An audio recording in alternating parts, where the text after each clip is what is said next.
Estamos hablando, haciendo una recapitulación, nos pasamos hablando bastante tiempo acerca de los controles preventivos provisionales, entendimos qué son, dónde nacen, por qué, quién les puso de esa manera, quién, a quién se le ocurrió este nombre, cuáles eran las tesis, inclusive por ahí muy atinadamente nos compartían al último los datos de una tesis aislada también de la primera sala, cosa que agradecemos muchísimo.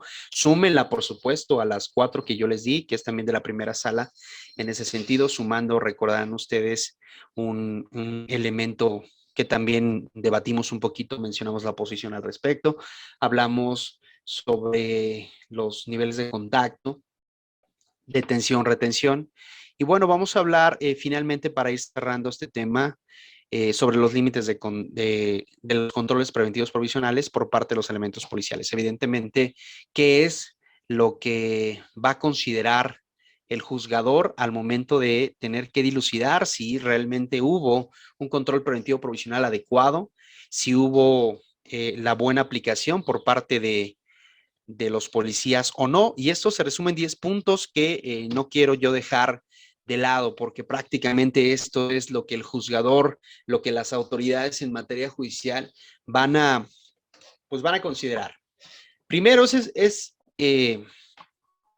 loable establecer que la primera sala, que es la que ha emitido estas tesis aisladas, la primera sala de Suprema Corte de Justicia en la Nación, ha señalado, como ya ha quedado establecido, que para acreditar la existencia de una sospecha razonable que justifique la práctica de un control preventivo, es muy importante que la autoridad precise cuál era la información, hechos y circunstancias con las que contaba para suponer que una persona estaba cometiendo una conducta ilícita. Es decir, dónde se cometió el delito, con qué información contaba, con qué gráficas, con qué estadísticas. Si estamos en materia de prevención, también es importante, porque de repente se te puede cuestionar a ti como policía bueno, ¿por qué estás haciendo un operativo en esta base de combis?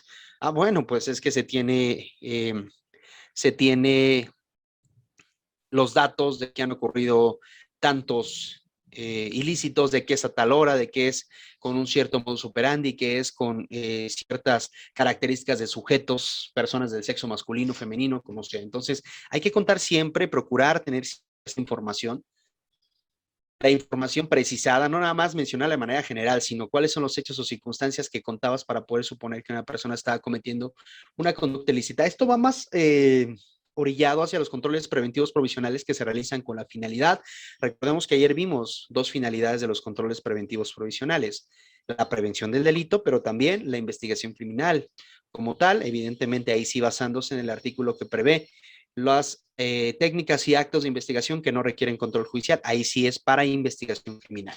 Entonces es importante contar con esta información. Dos, que no se olvide que el control preventivo debe cumplir con criterios de razonabilidad y objetividad. ¿Recuerdan eso?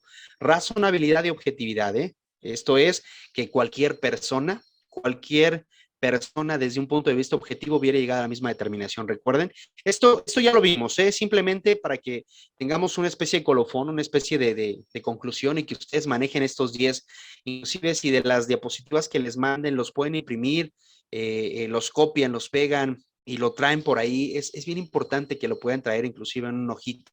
No les hace daño que lo traigan en su tablita, que lo traigan en su folder. Hay que cargar una carpeta como policías. Es bien importante, carguen una carpeta. Es bien importante que ustedes hagan su propio archivo de puestas a disposición, independientemente de que entreguen el informe policial homologado, cadena de custodia, inspección, su propia declaración. Armen sus expedientes. Eso se lo recomiendo mucho. Sirve muchísimo. Cada puesta a disposición, cada puesta que yo armo mi propio expediente. No lo hago en la corporación. Hágalo en su casa. Hágalo en su casa, para que en el momento en que los llamen a juicio, porque seguramente los van a llamar a juicio, o en la audiencia inicial, ustedes tengan la información y no tengan que estar yendo con el Ministerio Público, y también puedan ustedes corroborar si cambiaron información. Es muy importante. Yo me he topado cuando estaba como mando en corporaciones, que de repente a mis elementos el MP de manera arbitraria, de manera sucia, cambiaba las declaraciones y hasta simulaba las firmas, falsificaba las firmas de mis elementos, y de repente les decía: a ver, este es el informe policial homologado, y lo evidenciamos hasta con el juez. En alguna ocasión me peleé con un fiscal y me decía: no, es que no puedes decir eso. Pues yo voy a decir lo que me consta, que es este informe policial homologado que tú me recibiste, y lo voy a decir al juez cómo pasó, y tú tendrás que justificar por qué cambiaste la declaración y por qué falsificaste la firma. Entonces es bien importante, arma tu propio archivo y no lo tengas por ahí arrumbado, no, pues dale un espacio en tu casa, mira, a lo mejor y no necesitas tanto, no te pido que compres un archivero, no, cómprate una cajita de esas que venden luego en la carretera que tienen su tapa, las cajitas de plástico, ahí, que lo tengas guardado, si quieres en la bodega, si tienes en la cochera, si quieres en el garage, en donde tú me digas, pero que esté en esa cajita, que esté protegido.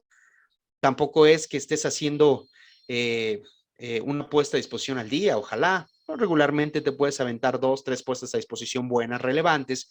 Tampoco te pido que guardes, si no es así tu deseo, las puestas a disposición por falta administrativa, pero aprende a ser ordenado, eso te va a ayudar muchísimo, te lo digo únicamente como consejo. Como número 3.